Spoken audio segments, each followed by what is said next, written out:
Alright lads, welcome back to the channel. We're here on the Spearhead dev server. I've got all of the new vehicles lined up as well as some additional little changes. Let's go over them all and see whether they're going to be worth grinding. So the newest addition to the American Air Tech tree is the F-15 Charlie Golden Eagle. This sits at the end of the second research branch of the US tech tree at a battle rating of 14.3. It has a wide selection of both armament and air-to-ground weapons, but at the time of recording it does lack the ball pods, so you don't have an excessive amount of chaff and flares. Its medium range weapons is the AIM-120A AMRAAM-A, the C5, as well as the AIM-7M. And for your IR missiles you can choose between the AIM-9L and the AIM-9M. As you can see, the plane also has the conformal fuel tanks, which does make it a little bit chunky, but you can of course run the plane without them. As far as I can tell, there's not actually that much air-to-ground weaponry that you can carry in the C5. Notably lacking are the AGM-65Ds found on the E model. The main difference on the F-15 C5 is going to be the AN/APG-63V3. This is an actively electronically scanned array radar, which means that you should be basically getting far more updates on target tracks, and it's going to make it a lot harder for enemies to actually notch your radar. With clean wings, the F-15C Golden Eagle has a climb rate of 280 meters per second, which is quite a bit behind the clean wing climb rate of 325 meters per second of the already in-game F-15E. So you have the same weapons as the Eagles already in War Thunder, but you have slightly less powerful engines, but a far more advanced suite of avionics. I'll be honest, I'm not really in top tier RB Enjoyer, I don't really play it that much, so I can't really give you that much information about this plane. Kinda seems like it should just be folded with the F-15C MSIP though, because why do you really want to grind all that again? Not really sure. The next addition is the AH-56A, the Cheyenne I believe. This is a squadron vehicle in the 6th rank of the US helicopter tree, sitting at a battle rating of 9.7. This is a fairly unique helicopter design. Not only does it have your main rotor, as well as the rear anti-torque, but it also has a propeller or pusher on the back of the vehicle, which does give you a pretty high top speed compared to most other helicopters. Considering the low battle rating of 9.7, it's worth pointing out that this helicopter does get a forward-looking infrared optical system, which is quite unique at 9.7. On the other hand though, it is also worth pointing out that you do not get any sort of countermeasures on this vehicle, which at battle rating 9.7 is going to leave you vulnerable to the very sneaky IR missile firing SPAAs like the Gabard 1A2 and the Ocelot. In terms of offensive capabilities, you basically have a choice of two weapon systems. You've got the FFAR Mighty Mouse as well as the TOW missiles. The TOWs only have a range of about 3.5 kilometers in practice, but are pretty decent, with a warhead being able to penetrate 630mm of armour. Moving on, we have the USS Oregon. It follows on from the USS Pittsburgh in the 5th rank of the US tech tree at a battle rating of 6.3. There's nothing really unique about the Oregon City class in my opinion. I believe it just has the kind of mid-World War II arrangement of a combination of 40 and 20mm cannons, which compared to its predecessor, the USS Pittsburgh, you can see that that ship has a mix of the 3-inch 50 cal found on the very end of World War II. So the USS Oregon City, it has actually more anti-aircraft guns, but I argue that the 3-inch 50 cal is actually a much better anti-aircraft gun. Like all of the other American heavy cruisers, it does get 9 8-inch guns spread across 3 turrets, as well as 12 5-inch 38 guns split across 6 turrets. As you'll soon see, the anti-aircraft firepower is pretty effective in this vehicle, as you'd expect for a late war American vehicle. We can see that we have just killed 2 of the S-38 landing craft, and now our 40mm cannons are opening up and rapidly destroyed that aircraft. So pretty good anti-aircraft firepower, but to be honest, there's no AI planes in Naval Realistic, and no one really spawns them anymore because they are just so... modern ships are just so powerful in War Thunder that there's no point really even spawning a plane in. Moving on to the Germans now, and the first thing to mention is that the Tiger IIs have had a model update. Now it is worth bearing in mind that, as you can see, it has completely ruined all of the player skins. If we put the main skin back on, or the original skin, you can see that it has got a new, or very high, it's basically got a model update that makes it a much higher resolution. That's the word I was looking for. But if, like me, you've paid money for custom skins in the past, or marketplace skins, it has kind of ruined them all. So I don't know whether Gaijin is going to give you back your Gaijin coins or they're going to remodel all of these, which I very much doubt. But as you can see, all of them are just kind of pretty uncanny valley at the minute. Not entirely sure what's happened. The other thing of note for the Germans is the addition of the SMS Koenig. This is a battle rating 6.7 battleship located in the 5th rank of the Blue Water Territory. This vessel has 10 12-inch 50 caliber guns split across 5 turrets, which are all mounted on the centerline of the vessel.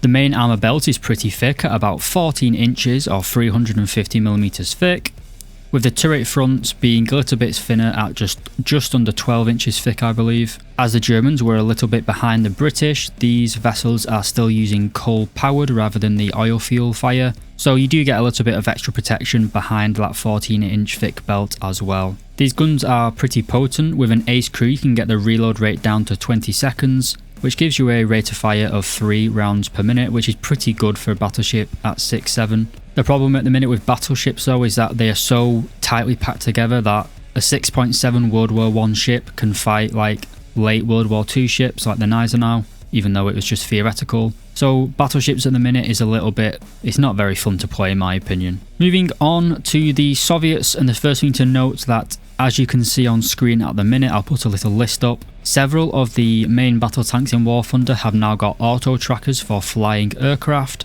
So in the late stages of the Cold War, tankers were a bit worried about enemy helicopters, so most nations added a feature that could actually track low-flying aircraft. Not really sure if they could do this with planes, but in War Thunder you can, so you can see that we can actually lock onto planes here. You're never really going to be able to shoot down anything with, well, I guess you could in theory, but it's not exactly an effective SBAA. I guess this is going to be useful for the Soviet vehicles with the tank fired ATGMs. For example, if there's like a helicopter hovering over there, you could lock onto it and guide your missile onto the helicopter. But several vehicles of several nations have got this feature. It's just something I thought I'd add. Let's see if we can snipe this naughty little helicopter. Very much doubt it. So you're not really going to be getting much kills in terms of actually using your main gun on it. But I think for taking out NATO helicopters with tube-launched ATGMs is going to be quite a good little tactic. The first actual addition for the Soviets is going to be a new top-tier premium. Not really too sure why Gaijin is poking the burr of top-tier players by adding a legit, pretty much top-tier premium. This is coming in at battle rating 13.3, and it's basically an Su-30 Mk2. I think it's from the Venezuelan Air Force. I think they've got like 10 of these as 12, something like that. But as you can see, you can use it to grind out literally every vehicle in the Soviet territory at the minute. And it does come equipped with quite an array of weapons. For air-to-air IR, we've got the R-73Es, the good old reliable thrust vectoring close-range missiles. You've also got the slightly longer range R-27ETs, also with an IR seeker. We then have the active radar homing RVVAEs. These are the R-77 Archers, I believe, just the export version. We also have the R-27R1s. These are quite old missiles for 13.3, but still probably viable. And of course, you can take these missiles in whatever combination or selection you'd like. We also have some pretty potent air-to-ground weapons. First of all, you've got the TV-guided CAB 1500 KRs. These are probably going to be a little bit less useful in ground realistic. You're probably going to get shot down before you can release these. But you do also have the KH-29TDs, basically the AGM-65 of the Soviet world. Very, very big warhead, high explosive filler with, I don't really know how, well, they weigh about 680 kilos, so probably, well, it's down at the bottom, 186 kilos of TNT, so more than enough to knock out pretty much any top tier tank. We also have some slightly smaller TV guided bombs, which are the CAB 500 KRs. And the newest addition is the KH-59MEs. I kind of think these are like cruise missiles, kind of. They do have a very long range and like a little like jet engine here. It kind of looks pretty weird. But yeah, these things, they're actually quite slow. So they move at, do we have a thing here? I can't find the top speed, but they do have a warhead with 190 kilos of TNT. They are TV guided like the cabs, but I don't think they're that smart. So I think if you just blow smoke or go behind cover, they're pretty easy to dodge. Probably going to be very good in like sim battles though, or top tier ground realistic, where you're trying to take out like a static air defense, maybe an enduring confrontation if they ever bring that back for jets. So good at knocking out bases and that sort of thing, but not really good against enemy ground players. One of my favourite vehicles coming in this update is the T-34-85 Terran. This is a T-34-85, but it has a stabilised gun. This is very unique for the Soviet tech tree, and it's probably going to be the highlight of many people coming this update. So the T-34-85 that used to be sat in rank 4 has now been folded with the D5T in rank 3, and in its place is the Terran. So this is actually a tech tree vehicle. I assume that this would have been a premium, to be honest. I think Gaijin would have got a lot of backlash if they were selling a better vehicle at pretty much the same battle rating with a stabilizer as well. I think they've had to grit. I don't think they're adding this as a tech tree vehicle willingly. I think they know that they'd get like another revolution if they tried to sell this vehicle. It's not exactly like we're short of premiums in any tech tree anyway at the minute. So you get the same nuke shell, the 365 normal one. You don't want to use the K, you want to use the regular one. Has 164 grams of TNT filler, which is pretty decent. So in practice it works very similar to the stabilizer found on the Sherman's gun. It doesn't really work over about 20 kilometers per hour, but you can use it in like a quick stop. So it's not going to be like a top tier tank where you can shoot easily on the move. Another new addition for the Soviets is the BTR-82AT, standing for anti-tank I guess. This is just a BTR with some add-on armor, as well as the 9M133 missile system, mounted quite high up on the roof of the vehicle. This is following on from the IT1, which on the dev server has like an SU6 symbol for some reason, but it is located here just before the Object 775, and it sits at a battle rating of 9.0 in the 6th rank of the Soviet tech tree. It's worth pointing out that you can go into the modifications and take off the additional armor, which will save you about 1 ton of weight or 1,000 kilos. Your main 30mm gun can fire the APDS round, which can penetrate 82mm of armor, and the 9M113 is a tandem warhead capable of penetrating 1200mm of armor, making it incredibly useful at battle rating 9.0, and it means that, to be honest, you can run this at top tier and still be useful with that anti-tank gun. One of the biggest additions to this vehicle is actually the stabilized main 30 caliber weapon. So as you can see, the gun is fully stabilized, which is a big addition compared to the BTR found at battle rating 7.0. Do also have that pretty good missile, quite a high rate of fire, quite a high travel speed of this missile, making it pretty good. Just bear in mind that when you do actually launch this missile, it is quite high off the bore sight of the targeting camera, which means it will, at very close range at least, be quite hard to get it to aim down. Doesn't have a laser rangefinder though at the minute, which is quite strange. I would have thought it would have done, as we quickly reload our missile. But very, very effective anti-tank missile on top of this vehicle. Finally, for the Soviets, we have the Erevan. Not sure if I'm pronouncing that correctly, almost certainly not. This is coming after the Tashkent and before the Spokony, whatever that is, sitting at battle rating 5.0 in the 3rd rank of the Soviet Blue Water Fleet. It's armed with 6 130mm 50 caliber B-13 guns, and has a selection between high explosive VT, as well as semi-armor piercing, with 182mm of penetration and 2.35 kilos of TNT filler. It does also get the pretty potent Soviet torpedoes, travelling at 94 km per hour, which is 3 times faster than the average vessel, making them very, very fast. And it also has a TNT warhead filler of 317 kilos, giving it a good explosive punch as well as high speed. The ship carries 2 pentad launchers, which means 5, so you have 10 torpedoes split across 2 torpedo launchers. So the main advantage over the Tashkent is going to be the torpedoes, which only gets 3 launchers per wing. The ship does also get a healthy amount of the 37mm twin anti-aircraft guns, having 6 turrets in total for 12 barrels altogether. The British are only getting one thing at the minute as far as I can tell, and that is the Hawk 200. Not really too sure why they're adding this. It seems like these vehicles should have been added years and years ago. They kind of just seem dead on arrival. But it is coming after the Jaguar GR1A, which, bear in mind, is nominally supersonic and has a laser guided bomb system. The Hawk 200, on the other hand, has basically nothing of real importance. It does get AGM-65Bs, which I guess is kind of unique for the British, but it's the B model. You don't have the IR SAKO, which gives it limited effective use on the battlefield. It does also get some TB, whatever they called, rockets. Not very good though. I think they're French in origin. Not really that useful. You do get snake eye bombs though.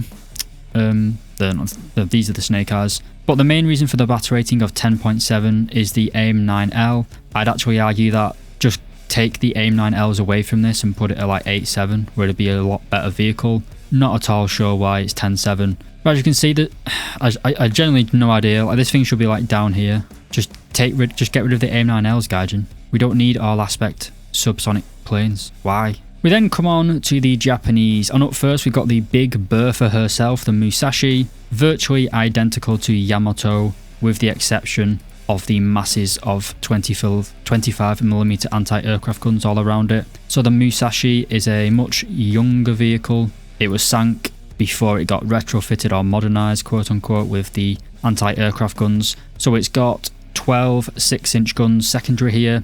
On Yamato, these were removed and replaced with 25mm anti-aircraft guns. So that's quite a lot of yapping. What's the main difference between this and the Yamato? Well, the Yamato has a lot of the crew members on deck. So the way War Thunder Naval works is that you have your health bar is basically how many crew members you have left alive. So as you can see on Yamato, a lot of your crew members are actually going to be in these positions, like these little guns, which means they do get killed very quickly, which does drain your health quite a lot. So in War Thunder, the older ships tend to last longer. For example, this is the Soviet Premium, the Marat.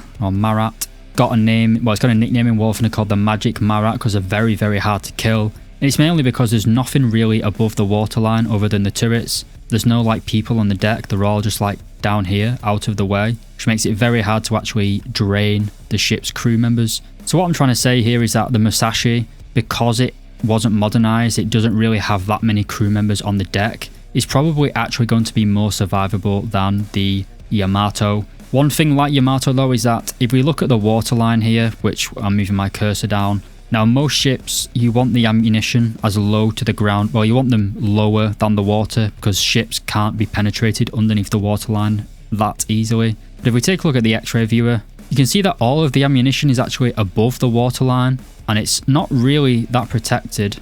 It's got 410mm, which I believe is about 16 inches, 17 inches, something like that. But it means if a shell is coming down here, it's only got 9 inches there to protect it. It's not much. So yeah, if you get hit in this ship, even slightly near the barbette, you are going to get ammo racked straight away. Not entirely sure if this is accurate or historical, but the Yamatos are quite underperforming in War Thunder because of the location of the ammunition. We then have another ship, but this one is premium. This is the IGN Nagato. This is the sister ship to the Mutsu. So you don't really hear much about the Mutsu in World War II, and that's because there was a fire in one of its ammunition magazines and it exploded in harbour. So it kind of never did actually, basically just exploded by itself without an American anywhere nearby. The Nagato though did survive World War II. Well, it survived up until the Americans blew it up in the Operation Crossroads US underwater nuclear tests, then it did sink.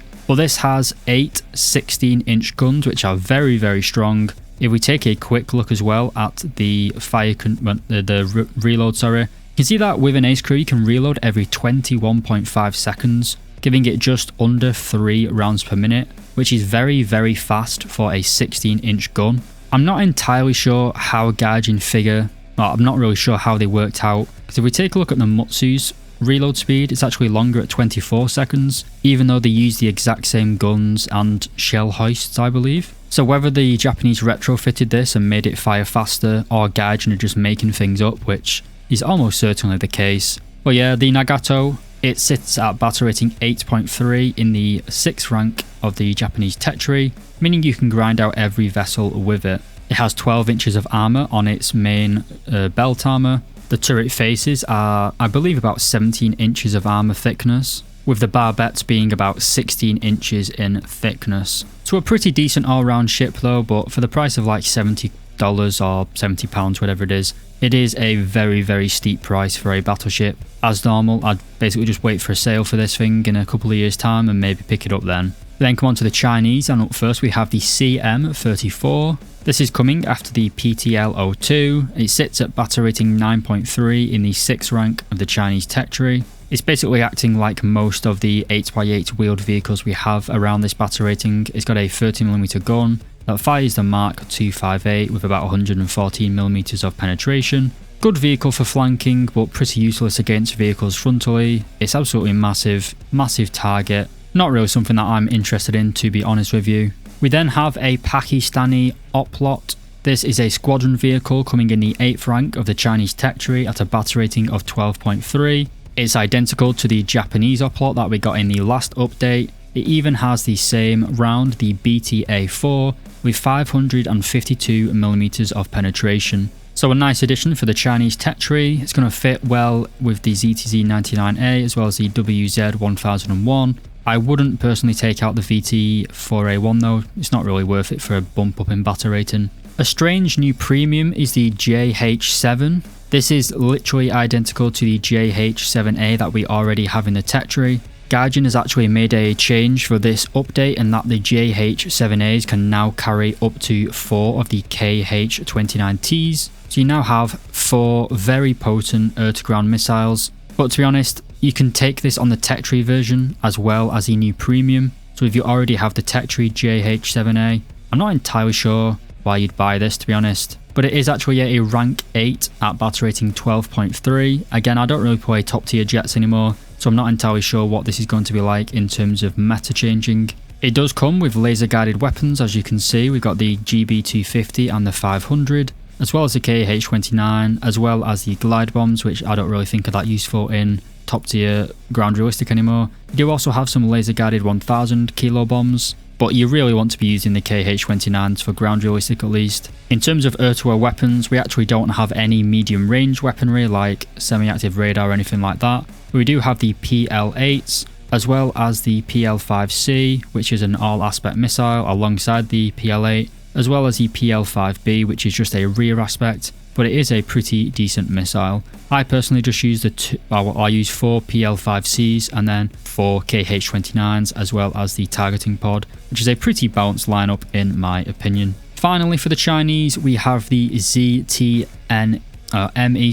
This isn't new, but it does get some new missiles. So we do get the BA-11. So it has 1.2 meters or 1200 millimeters of penetration, which does make it pretty potent for killing tanks now. Basically an IR, it's basically the same missile that the Apache gets, the AGM-122 Jagamir, whatever it's called. So it's basically a CM502, but it has a heat warhead rather than HE. Moving on to the Italians, and up first we have the MB326K. I'm not really familiar with this vehicle, but it's coming after the IL-10 and before the F-84G21. It has 2 30mm DEFAs on the underside of the fuselage, and in terms of its secondary weapons, it only has basically rockets and bombs. You can take along some gun pods as well as 6 miniguns if you really want to for some reason. Doesn't really get any sort of high caliber bombs though, only being limited to Mark 82.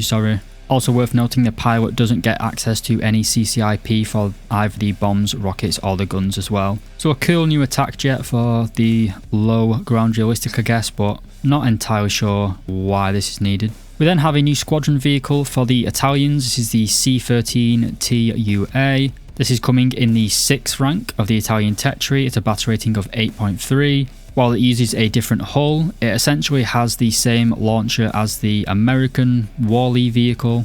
It's basically an M901 but using a different chassis I guess. Its only missile is the Ito, which can penetrate 630mm of armour, which is pretty decent. It does have thermal imagers as well. In true Gaijin fashion though, it sits at a battle rating of 8.3, meaning that you don't really have a real lineup. You have the M113A1 TOW. You don't really make a lineup around 2 missile carriers, so you probably are going to have to up tier this to 9.3, where its missile will still be effective to be fair, but most of the vehicles for the Italian lineup are going to be battle rating 8.0 with the Orbital, the Ariete, the Zeus, the Leopard, the OF-40s, stuff like that. So 8.0 is where you want to be playing with the Italians, but 8.3 kind of ruins it, and I wouldn't up tier to 8.3 just for that vehicle. Finally, for the Italians, we have the sister ship to the Roma, the Littorio. This is basically virtually identical to the Roma. It's following on from the Duilio class,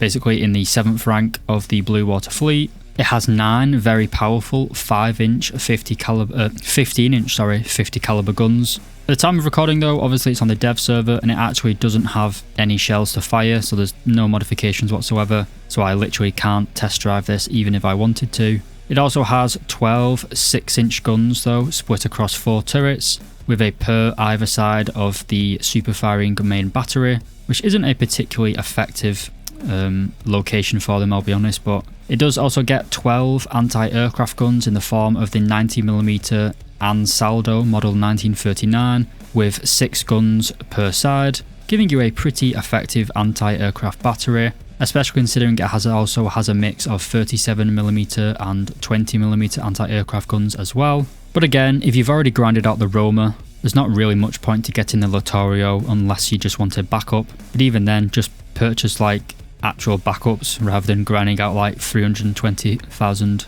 RP points. That'd be what I do anyway. Moving on to the French, and we start with the Fokker D23, I believe. This is coming after the Fokker G1A at battle rating 2.3 in the 2nd rank of the French tech tree, but it's obviously a Dutch vehicle. It's kind of similar to the Swedish J, whatever it's called, the pusher and the puller vehicle. It does have pretty powerful guns though. These are 13.2mm ACANs. And as you can see, they are mounted in the center fuselage, making them pretty easy to aim.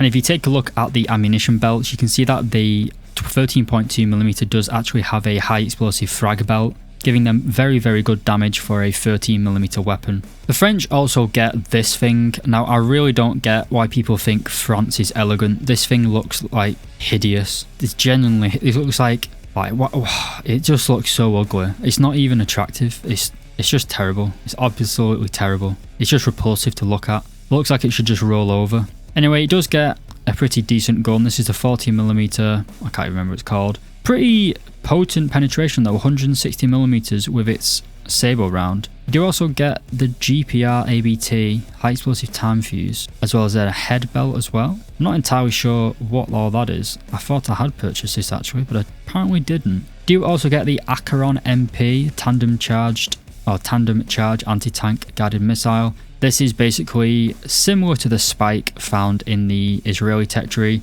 so it's a fire and forget IR missile. So it does get 2nd gen thermals, which is quite good. Get an IR guided missile here. I don't know where it's gone exactly. It does have a very high loft, and we didn't exactly do anything with it there, to be honest. It just kind of bounced off the top. Very, very fast though. And again, we didn't do anything. So I don't know whether that's I don't know if there's something wrong with that missile at the minute. It's not properly coded in. But it didn't exactly seem to do anything at all then. But the vehicle itself is quite big it looks hideous. Absolutely hideous. First thing you notice is that the rate of fire of the main 40mm cannon is very high. Don't know if it's going to have issue with overheating or not. Oh, don't want to fall down there. Some reason as well, this game runs terribly at the minute for some reason. Loads and loads of frame drops. Not entirely sure why. But as you can see, you only have 2 missiles and then you basically just run out of everything. The 40mm cannon though does seem pretty potent. Very high rate of fire. Its battle rating 11.7. It's coming after the Mephisto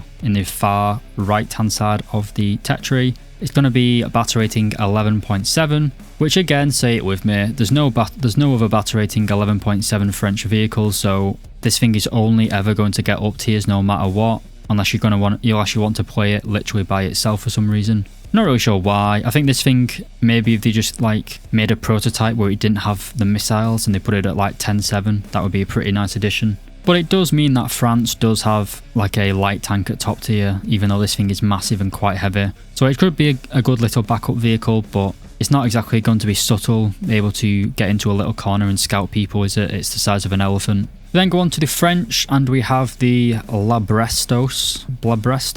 I don't really know if that's the right way to say it. The first thing to note is that our main armament is actually at the stern of the vehicle, rather than being at the front, as you'd expect. So your main gun is actually this thing here at the back. It is the 100mm 55 caliber MLE Model 53. The gun is pretty powerful though. The main HE shell is 1.87 kilos, which is pretty decent for a coastal vessel. Your main firepower though is probably going to be the 57mm MLE 1951 HE. Only 340 grams of TNT filler, but they're still pretty decent. So you have 4 57mm guns mounted in 2 turrets, one at the front of the ship and one near the bow at the back. These have got a very high rate of fire, as we'll soon see. You also have, I believe, 24 torpedoes, which are... You've got 2 reloads, so you've got 12 launchers and a reload for each launcher for 12. So the Le Brostos is going to be the new end-of-the-line coastal vessel for the French. Not really... Well, there's not really any point ever playing this because it gets a coastal spawn. You basically just want to use the Ines and the Marne, basically because these get coastal spawns as well, whereas these get destroy spawns. So as you can see here, our main gun is a thing firing at the bat. It does mean though that our 57mm guns will fire by themselves, while the AI, so if we lock that one, it should engage them. Which does mean it should give you pretty potent anti-aircraft firepower, at least if your AI gunners can open their eyes, which they don't seem to be able to do. We do also get radar for this vessel, as you can see. Hopefully our ship, you're not going to shoot at them? Oh, not exactly making the AI gunners look fabulous, this is it. Maybe if we lock them. I'm not going to keybound set for this game mode. But the ship's pretty powerful. You can of course switch to these secondary guns and shoot at them yourselves. It's going to make me look like a bad at aim here. As you can see, I hit it first time. The AI is purposely dog shit. But the torpedoes, you basically fire 2 a time. Or maybe not actually. But you can see the torpedoes launch here like that. Pretty small torpedoes though, to be honest with you. Not exactly going to pack a massive punch. Don't actually have anything to show you what the torpedoes actually can do because they're not on the stat card or in the modifications at the minute. Well, let's move on to the Clemenceau. This was never actually built, I don't think. I think it was only like half built or like 10% built, something like that. And they just used all the stuff to modernise the Richelieu in real life instead. So this is going to be the second French vessel which carries 15-inch guns, or just under 15-inch. These are 45 caliber long. Pretty decent, to be honest with you. It's got the old style configuration, so you can see it's got 12 6-inch guns mounted. It's got 2 at the stern and then 2 in wing turrets either side. When the Richelieu went to America, they took those turrets and basically reset them here and added more anti-aircraft guns and midships, which is of course was the main lesson of World War II vessels. You want as much anti-aircraft firepower as you can in midships, which gives you better firing arcs for the main guns. You won't want anti-aircraft guns here obviously because they get destroyed when the gun's fired. So kind of like the Musashi, this is going to be a ship that you never really need to spawn unless you have run out of backups for your Richelieu, because it's just worse than the Richelieu for some reason. But yeah, I don't really know why Guardian adds these stuff. It's in the Blue Water Fleet obviously, but it is not folded with the Richelieu. It's coming after the Breton. We have the premium Oregon, whatever you call it. This is going to be a Golden Eagle premium for about 8,000 Golden Eagles if I remember correctly. You do also have the Zelda 60mm high velocity gun. This is an M113 chassis with a gun mounted on top of it. This is basically the exact same gun that is found on the Orbal HVG. As you can see here, it's basically just a little pop gun with a sable round. As you can see, it fires the M300 shell, which can penetrate 248mm of armor, which is pretty decent at battle rating 7.7, I'm not going to lie. You are going to come up against stuff like the Mouse or like the T10M IS-3, which might give you some trouble, but it does have a 2-point gun stabilizer at 7.7, which is pretty decent, as well as having a pretty high crew load of 5 men, which does mean you will be able to survive some incoming rounds, especially if it's like a APDS, which just kind of punches a nice clean hole. But obviously an APHE round is going to kill you in one because you don't have any armor to speak of. But that's pretty much it, lads. I hope you got a little bit of information out of this video. I know I did mumble a little bit about the naval side of things, but yeah. Thank you very much for watching, lads. I'll see you in the next video.